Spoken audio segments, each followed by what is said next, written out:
Jadi saya punya pola bisnis, saya nggak mau masukin ke sesuatu yang secara fundamental nggak menghasilkan atau negatif cash flow. Itu pribadi saya. Saya tidak menyalahkan orang-orang yang melakukan investasi ke perusahaan yang negatif cash flow.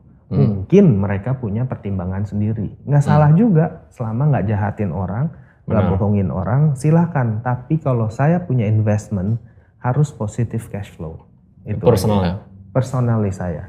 Tapi kalau ngelihat kayak gini ya, itu kan sebenarnya kalau dunia VC Bill Gates bilang greater fools theory lah. Ada orang bodoh yang bakal beli di harga atas lagi gitu misalnya. Ada yang kayak gitu, ada gitu.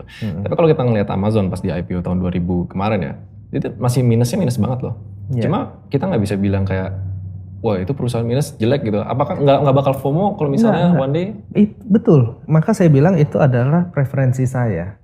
Bahwa saya tidak mau meresikokan untuk membeli suatu perusahaan yang minus gitu loh. Kalau positif cash flow, saya agak konvensional sebenarnya. Walaupun lumayan terbuka tapi agak konvensional juga kalau di sisi itu.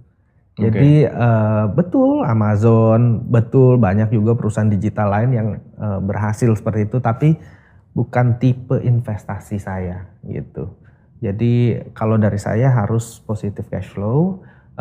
Lebih pede lah. Iya, gitu. Make sense. Lebih aman. Itu pribadi. Saya nggak pernah menyalahkan orang kok. Mereka sukses dengan investasi negatif cash flow perusahaan terus menghasilkan keuntungan lebih banyak juga. Nggak ada salahnya, silakan juga. Berarti nggak pernah investasi perusahaan negatif? Nggak tertarik. Nggak pernah sama sekali ya? Menurut saya itu, ya itu nggak bisa menghasilkan dari fundamentalnya. Terus mau jual apa? Saya harus mencari korban berikutnya untuk beli saham saya. Iya benar. Itu bahasanya cari korban berikutnya itu benar juga. That's reality, itu yang banyak happen. Iya, kalau saya pegang saham yang memang positif cash flow, saya diamin saya dapat dividen kurang lebih begitu. Tapi kalau enggak, saya harus cari korban berikutnya. Nih mau nggak gua tipu lu? Gitu kan kurang lebih seperti itu.